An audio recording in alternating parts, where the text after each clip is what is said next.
All right, good morning, everybody. Happy Monday. Happy Tax Day. Happy Monday. Oh, That is an oxymoron. Happy Tax Day.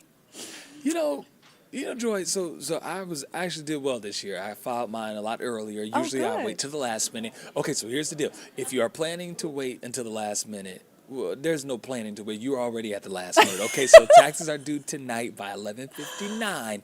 Remember, you do take the risk of now being penalized by the IRS if you're unable to file. So if nothing else, experts do recommend that you file yourself an extension. Yes. But you know what, Joy? One of the greatest things about tax day, whether you end up getting a refund or you end up owing, there are some freebies out there that we want to let you know about. So several companies starting to offer these taxpayers a break to mark today's deadline. You've got Krispy Kreme that they are saying if you come out and you purchase a dozen original glazed donuts, you'll get a second dozen for just the price of the state's sales tax.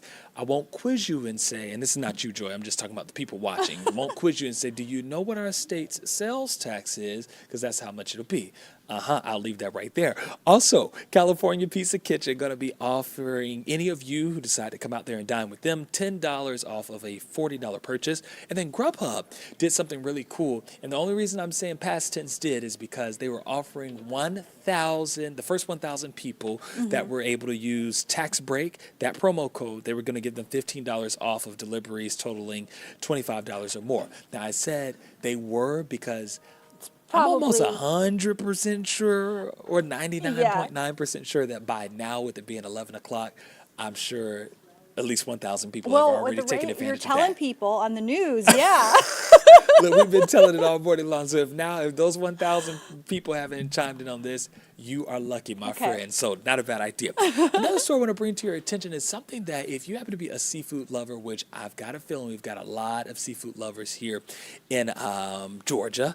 I'm originally from Florida, so you know I love seafood and I love to eat it. But people who eat a lot of it could face an increased risk of exposure to toxic forever chemicals, which are known as PFAs. Now, here's what's so interesting about this. There's a study by Dartmouth that found shrimp and lobster had the highest numbers of PFAs. The study's authors say we shouldn't avoid seafood because it can be healthy as long as we eat it in moderation. So, Joy, I got a question for you. Are you a seafood lover? Well, you know, Brooks, I am a vegan. You're now like telling everyone to be vegan, basically.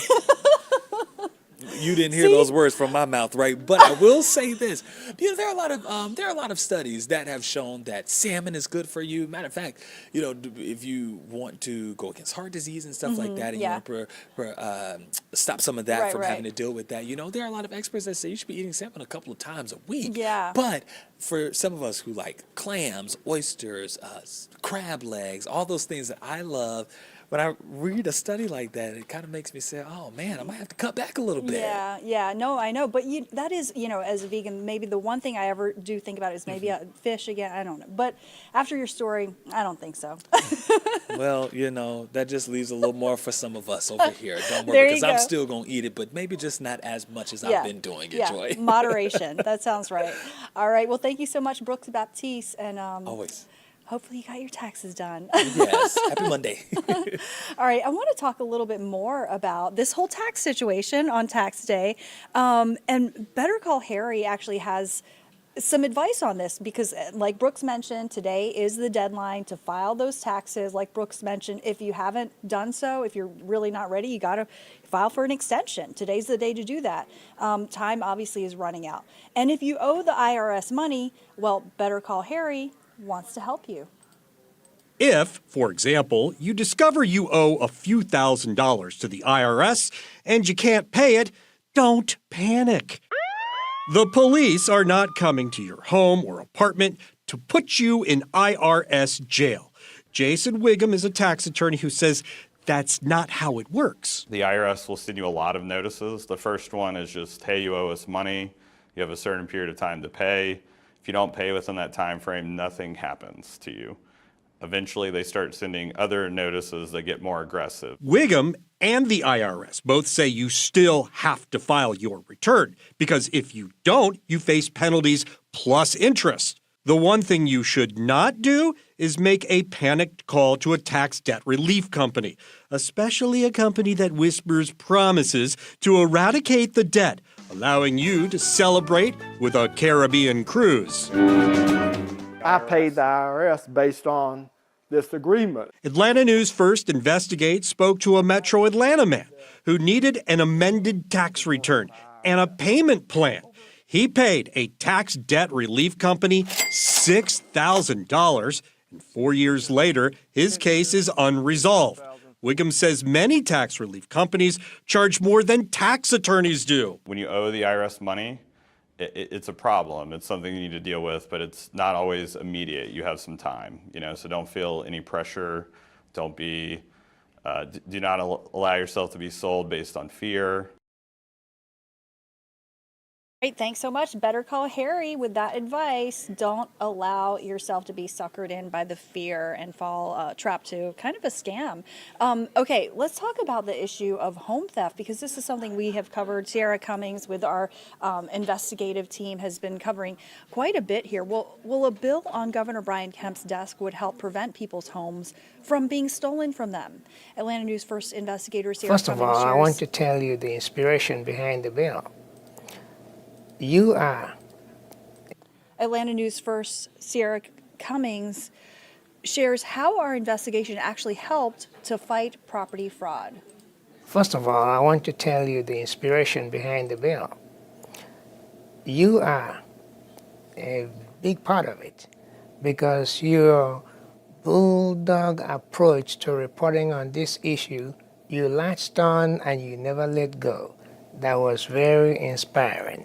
Atlanta News First Investigations inspired Georgia State Representative Gabe Okoye to sponsor House Bill 1292. Its goal?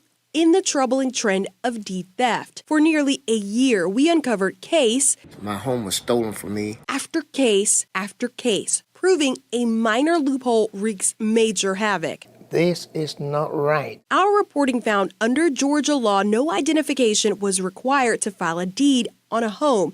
In effect, you did not have to prove you own the property, meaning fraudsters were forging deeds, transferring titles, stealing houses right from under Metro Atlanta families. Those people that I've seen in your show, on your reporting, I don't even know if any of them ever recovered their homes yet. No. People like Eric Clark. We first met the father back in September 2023. Today, do you own your home again? Not yet. I'm still in court fighting. Not only was a fake deed filed on his home, according to police reports, but also a second mortgage taken out too. A loan he says he never paid because he never knew about it until it was too late. His home was foreclosed, and now the new owners make him pay rent on the property he once owned for 20 years. And how much is the rent? $2,409 a month.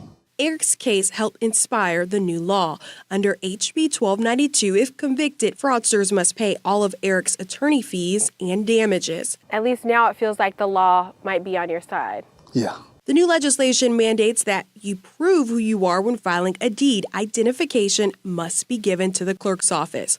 Oversight, Douglas County Clerk Annetta Danley Stembridge wanted for years. I was very excited about it. However, the clerk argues it's only one piece in the puzzle of property fraud. I can see a few holes in it. She hopes for even more safeguards beyond solely requiring IDs. So I think it would stop a lot of it.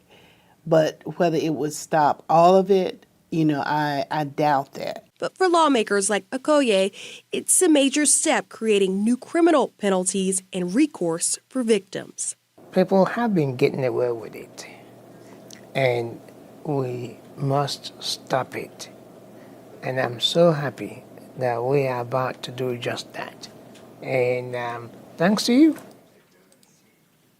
And amazing work by our Sierra Cummings and our entire investigative unit. Thanks so much for joining us on Atlanta News First Plus. If you haven't done so yet, download our free mobile news app to get the latest updates on weather and news sent right to your phone. Thanks for being with us. Have a great day.